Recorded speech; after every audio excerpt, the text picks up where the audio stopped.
એ જ ક્ષણે ભગવાન સ્વયં ગોવર્ધનને પોતાની ટચલી આંગળી ઉપર ઊંચો કર્યો અને ત્યારે બધા જ ગોપ ગોવાળો તેની નિશ્રામાં જીવિત રહે છે. એક દિવસ નહીં, 7 દિવસ સુધી ભગવાને ગોવર્ધન કેટલા દિવસ ઉપાડ્યો છે? કેટલા દિવસ?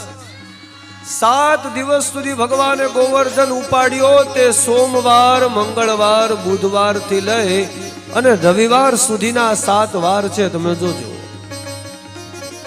ટચલી આંગળીએ ભગવાને ગોવર્ધન ઉપાડ્યો છે. કયા હાથની ટચલી આંગળી છે? હાલો, ડાબા હાથની ટચલી આંગળી. જમણો હાથનો તો ઉપયોગ નથી હજી. ગોવર્ધન ભગવાને ઉચકેલો છે અને એવાની અંદર જ્યારે સે જેવો પર્વત નીચો આવે ને, ત્યાં ગોવાળિયાઓ પોતાના લાકડીનો આધાર આપે. આ તમે જોવો તો ખરા.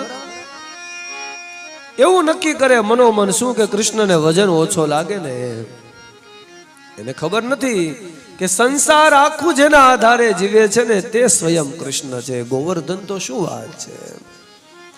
7 દિવસ સુધી ભગવાને ગોવર્ધન ઉપાડ્યો. એવું નહીં, આ શરીર તે ગૌ માની ઇન્દ્રિય વર્ધન માની સમૂહ, ઇન્દ્રિયના સમૂહ રૂપિયા ગોવર્ધનને ઉપાડનાર પણ ભગવાન કૃષ્ણ એકલા છે. અંદર બેઠા બેઠા આને ચલાવે છે. 7 દિવસ, સોમવાર થી લઈ રવિવાર સુધીના દેહની યાત્રા છે. એકવાર ગોવર્ધન પડી જાય ને પછી આ જ ગોવર્ધનને ઉપાડવા માટે 4 જણા જોહે.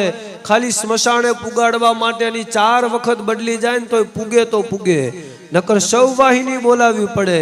અને ઈ કૃષ્ણ એકલા હાથે 60, 70, 80 વર્ષ આ ગોવર્ધનને ઉપાડે. ક્યારેય માણાને ઈચ્છા નથી થતું કે લાવને એને એક વાર જોઈ લો. જેને 80 વર્ષ એકલા હાથે મને ચલાવ્યો, એને જોવા માટે આજે ગોવાળીઓ તરસે, આખું વૃંદાવન તરસે. કોણ છે આ કૃષ્ણ? કોણ છે? 7 દિવસ પૂરા ધ્યાને જાતો ખબર પડી ગઈ. સામવર્તક નામના મેઘની અંદર જળો ખૂટવા લાગ્યા, પાણી ખૂટી ગયું. ઇન્દ્રનું અભિમાન શાંત થયું કે આનાથી આ બનશે નહીં.